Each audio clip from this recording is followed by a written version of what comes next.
और यह अहम खबर देखिए, टीवी इंटरव्यू में ज़ेलेंस्की ने रूस को जलाया है। युद्ध में यूक्रेन के करीब 3000 सैनिक मारे गए, ज़ेलेंस्की ने कहा, लेकिन रूस के हमने 20,000 मारे हैं। CNN को यूक्रेन के राष्ट्रपति ने इंटरव्यू दिया और कहा 20,000 मारे हैं हमने, हमारे 3000 शहीद जरूर हो गए। अब इस तरह की बातें जो युद्ध के बीच में होती हैं, वो क्या असर डालती हैं उस आदमी के जहन पर जो युद्ध को कमांड एंड कंट्रोल कर रहा होता है प्रेसिडेंट होने की नीयत से, और अगर उसका नाम पुतिन है तो। यूके देवनाथ साहब, ये जो है साइकोलॉजिकल वॉरफेयर का हिस्सा है। यूक्रेन बोल रहा है कि उसने रूस के 20,000 सिपाहियों को मार डाला है।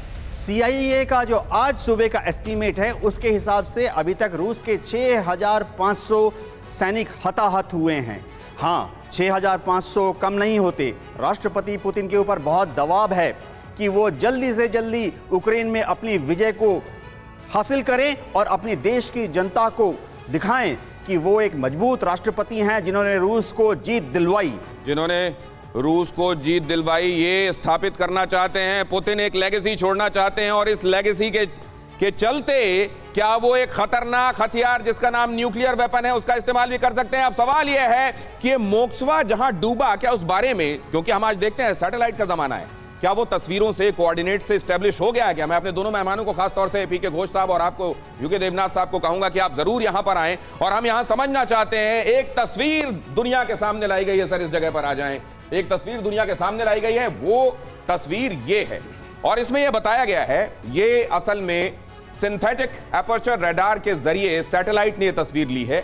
ये खास किस्म का रेडार होता है, ये बादलों के जरिए भी पेनिट्रेट करता हुआ ये तस्वीरें ले सकता है। 2D इमेज आती है जिसको कंस्ट्रक्ट किया जाता है 3D में और फिर आपके समझने के लिए सामने रखा जाता है। इसके बारे में विशेषज्ञ और अच्छे से बताएंगे, लेकिन यहां पर ये देख लीजिए, ये है वो जगह, ये जो चमकीली जगह देख रही है आपको, ये है मोस्कवा। ये मोस्कवा में अपने आप एम्यूनिशन में विस्फोट हुआ है या नेपच्यून ने इसको हिट किया है और इस वजह से यह विस्फोट हुआ है या नहीं मालूम। इसके आसपास ये पॉसिबल वेसल्स दिखाई दे रहे हैं, ये एक वेसल, क्योंकि यही बताया जा रहा था अभी घोष साहब की तरफ से कि अकेला नहीं चलता इस तरह की वॉरशिप, उसके साथ दूसरे सहायक नौकाएं भी होती हैं। क्या ये वेसल्स, ये जो वेसल्स यहां पर बताए जा रहे हैं, ये वेसल्स इसी तरीके से थे आसपास? ये मोस्कवा की क्या ये लोकेशन है?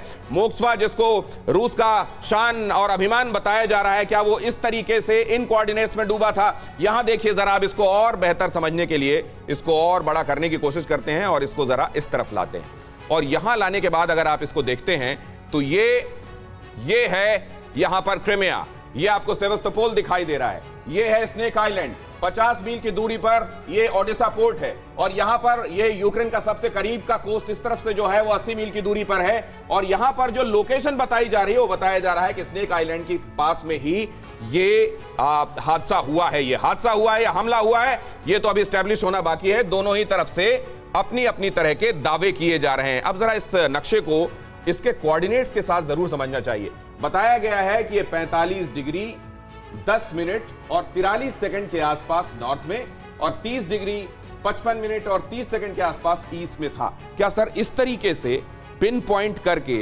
एन क्या हुआ था ये पता किया जा सकता है? दुनिया ये समझ जाएगी कि ये दुर्घटना है या वाकई यूक्रेन ने हिट किया? घोष सर, देखिए, ये तो एक पोजीशन है, ये ऐसा एक पोजीशन है जहां पर ये आपका मोस्कवा है और ये जो दूसरे जहाज हैं उसे कहते हैं स्क्रीन।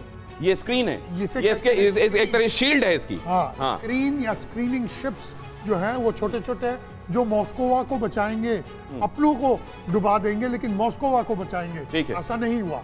तो मिसाइल आए, उसमें हम सोच रहे हैं कि मिसाइल आए, हमने यूक्रेनियन का वो ले लिया और वहां पर बम्बार्डमेंट हुआ। सर ये तो क्यों हुआ होगा? ये क्यों हुआ कि ये सब रहे, स्क्रीन रही लेकिन ये नहीं बच पाया? एग्जैक्टली, ये क्यों हुआ होगा? Exactly. ये नेपच्यून के हिट करने की सूरत में होता है या दुर्घटना की सूरत में होता है? देखिए, नेपच्यून जो है एक क्रूज मिसाइल। अब जब आप नेपच्यून का जिक्र कर रहे हैं सर, तो हम कोशिश करेंगे कि उसको भी आप बोलते रहें सर, बोलते रहें।